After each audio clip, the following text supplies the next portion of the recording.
1864 marked the end of the American Civil War. However, few know that in a decade, the North and South would fight again, 7,000 miles away from Gettysburg, in the mountains of Ethiopia. This was the Battle of Gura, a forgotten conflict that pitted Union, Confederate, and Egyptian soldiers against the Ethiopian army. This unusual conflict had interesting origins. The Egyptian state was trying to expand its empire and decided to turn Ethiopia into a slave state by force of arms. For various reasons, notable former Civil War generals such as General Luring, Riley Colston, and others participated on the side of the Egyptians. Who were these people, and why did they cross half a world to fight in a foreign war?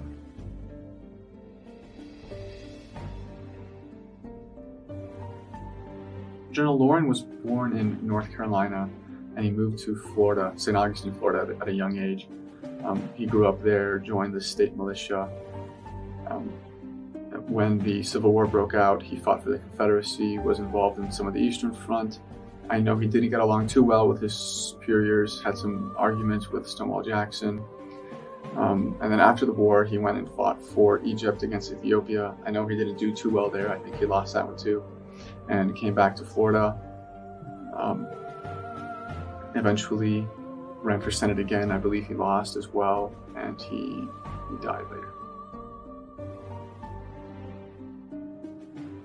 Why did William Luring, a Confederate general, choose to fight against Ethiopia?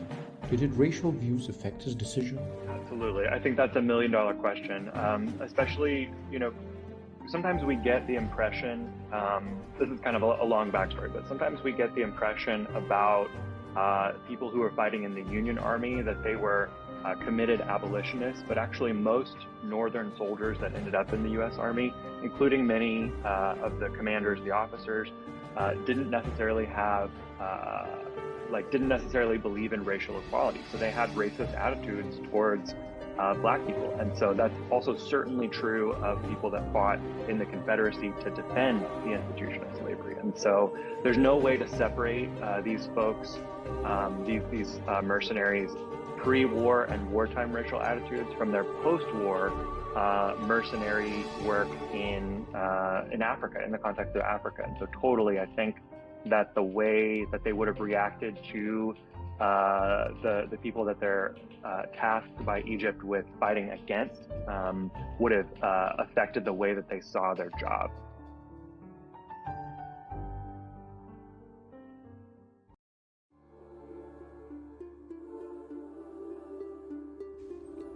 As the Egyptian and American army advanced, the Ethiopian state began to mobilize. There was no draft, no conscription, no forced enlistment. The fear of white supremacist hordes was enough to make ordinary Ethiopians flock into the army in the thousands. Many marched into the front without boots or any paycheck, as the government could not afford both. They did not fight for money or glory, but to protect their wives and children from the would-be wrath of Confederate and Egyptian white supremacists.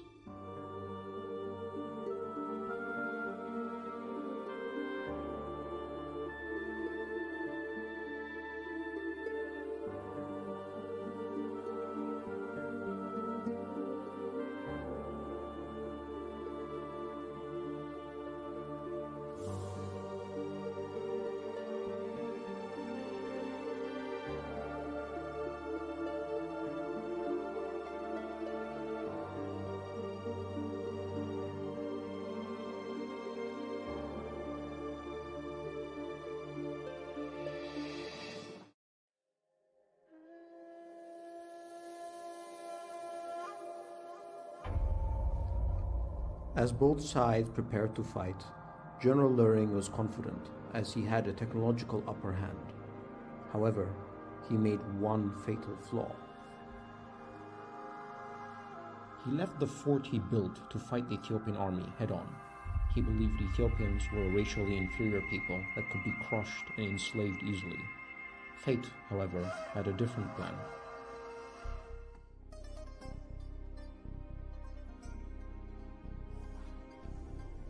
Since he abandoned his defensive advantage, the Ethiopian cavalry charged his exposed flanks.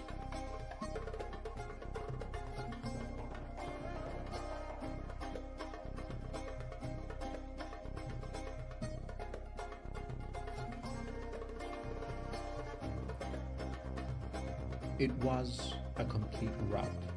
In General Learning's own words, the American and foreign staff threw themselves in the front, but after an extraordinary effort were forced along the retiring column. I had seen retreats before, but this one cannot be described. Generals, men, officers, artillery, horses, mules were all out of control and in the greatest disorder.